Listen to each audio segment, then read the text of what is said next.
The AKG K371 is a headphone that was almost great.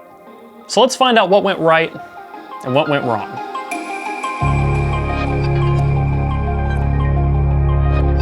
So this is the successor to the legendary K550, a headphone that I gave a great review, which you can watch here after you finish this video if you want. But sadly, it falls short in a lot of areas, but excels in others. So let's start off with the build, and that's kind of a big subject in itself. See, this is actually my second pair, and a few other reviewers have gone through a few pairs of these as well, due to build and quality control issues. Now, if you want to look into problems other people have had, that's fine. I will put a link to that video in the description of a guy who went through 4 pairs, but I'll talk about just my experience with it so far. The first pair, one of these hinges started to fall off, and this one is loose, but it's not going to detach like the other one did. The adjustment mechanism up and down is not perfect. Sometimes it catches and is very hard to adjust, and sometimes it just wiggles loosely and will just adjust completely by itself on my head. I don't have a lot of faith in this mechanism and its complexity,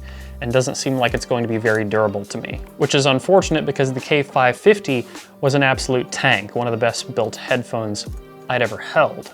The clamp force on these is very strong out of the box, which I found uncomfortable, but it did let up after a few days, and now I find the comfort completely fine. I wish the pads were just a little bit deeper because sometimes my ear does touch the driver, but the pad comfort and size, for the most part, is great. I don't touch the top or bottom or front and back of the pads. Now, these were very compressed out of the box. After a couple weeks, you can actually tell that these are still a little bit rippled right here where they're still decompressing from the packaging. So comfort definitely takes some time to break in. On my pair, there are some inconsistencies in the build. Like, for example, right here, the ear cups are slightly differently assembled on the other side. This one, the lip right over where the pads stick in actually sticks out some, or on this side it's flush, and on the front this side sticks out where this side is flush. These sides are mounted a little bit off-center on both sides in different directions, which isn't exactly ideal. There is, luckily, adequate padding on top, which was my really big complaint with the K550. And like revisions of the K550, there is a plug on the bottom so you can detach your cable. It is a mini XLR, and this comes with a few cables. So inside this carrying bag, I didn't use every cable that came with it because it's a cable. We have one of our crazy stretchy phone cord cables that unfortunately still stays curly up on this end, and I have tried to stretch it out. This is the best I've gotten out of it, but it still hangs like that off the headphones. But this is probably my favorite because if I get up to walk away from my desk, it doesn't just pull right off my head. The cord does save it. There is another short cable that you can use with a laptop or something like that, which, by the way, all these actually terminate to 3.5mm with a screw-on 1/4" adapter, which I do quite like. It is nice to have those included screw-on adapters. And then one very long cable if you're using these across a room. So I'm gonna throw these back in the bag. The cables are all fine. They're nothing to write home about, but there's not much to complain about either. It's a cable on a cheap headphone, and they were nice enough that at the price point of $150, they included 3 cables in a carrying bag, which that sounds great to me. But so far, this build really isn't up to spec for even a $150 headphone. I don't know exactly what went wrong with AKG when they were building it, but this is not the same tank that the K550 was. But the party trick of this headphone isn't its build, it's the tuning. This is extremely adherent to the Harman target curve with some minor variation. However, I have some mixed feelings on the Harman target curve, and specifically this branding on the side. AKG K371 professional headphone. There's a lot of implication online that this headphone has been used and is going to be used in recording studios, and that thought terrifies me because this is not in any way, shape, or form a what I'd call neutral headphone. Now, if you're following the Harman target, yes it is.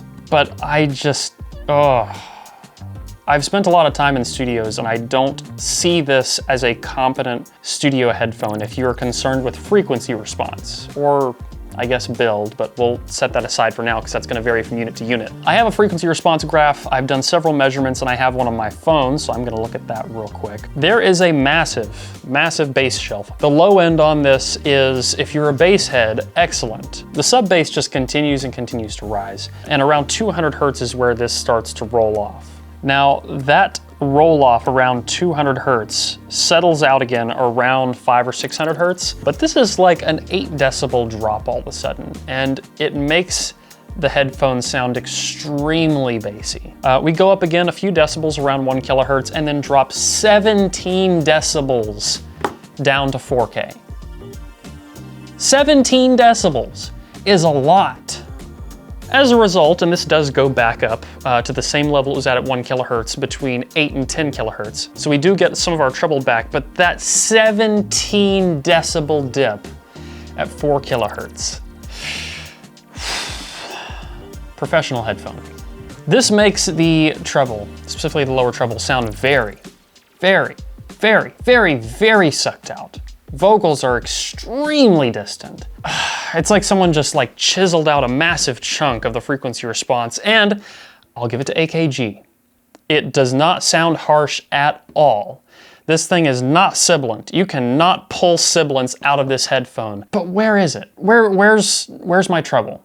Where's all my mid treble at? What happened? Why is there a massive dip that just starts around 200 hertz and then plummets into oblivion after 1 kilohertz? I get that this is supposed to follow the Harman target. And the Harman target, you know what? This is great for fun. This is great for a headphone where you want to sit back and have a warm, bassy experience and you have a treble sensitivity. This is gonna be a great laid back headphone. I just can't get behind it. I just can't get behind it. Maybe if the dip was a quarter as deep as it was and the bass shelf wasn't nearly as high and they fixed the build problems, I would be all about it. But this being marketed as a professional headphone to me is a mix between laughable and horrifying. And that's no disrespect to AKG. I love to this day the K550. And if you want a professional headphone, I tell people a lot of times, if you don't want to spend a ton of money, K550 or K553 Pro or the DT880. But even at 150 bucks, not this. So let's get into some other aspects of sound. There isn't a whole lot of detail. I'd say the detail is on par to slightly under what I would expect for a closed back $150 headphone. If you want detail in this price point, you should be getting the Sennheiser HD58X, the Mass Drop collaboration instead, because that's an open back that's going to have better soundstage, detail, imaging, and separation across the board. Because this doesn't particularly excel on any of those. It's not terrible. It's not the worst I've ever heard in any of those categories. It does, you know, scrape by, but that's just not what they're going for here. The Harman target curve is its party trick, and that's really about it. And that being another note, in a professional environment, yes, the comfort has improved some as I've owned it, but even then comparing to headphones like the DT880, which I know is a $50 price jump from this to the 880, it got better in comfort over time, but after I wear this for a few hours, the DT880 did feel like a relief in comparison. I could survive with this as a daily driver headphone with its comfort and sound if I really had to, but I don't want to. So who should get this headphone? Because I think there is a market for this. I've debated a lot whether or not I should return it or keep it, because part of me wants to. There's not many dynamics I've had that really extend into deep bass like this, and it is really great for just super relaxed listening where I don't want to focus on anything. I don't want intense treble, I don't want crazy detail, I just want to put it on and listen and not think about it. Background music while I'm working. I think that's who this headphone is for. This headphone is for someone who wants something just super easy to power, because you can power this on anything. Close back, maybe you have a treble sensitivity and you just want something that's going to be a little bit on the warmer side, or people who love bass. If you're one of those people, this headphone's going to be great as long as the build holds up. Otherwise, if you're a professional looking for a headphone, K550, DT880, or HD58X. So that's about all I have on these today, but if you want to see the review of the Vanuatu T1 Encore, I have that coming out. Apparently they just pushed a software update to them, so the sound is completely changed.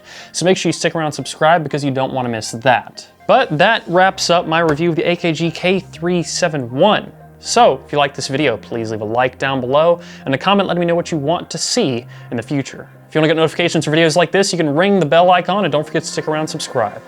Catch you guys in the next one. Peace.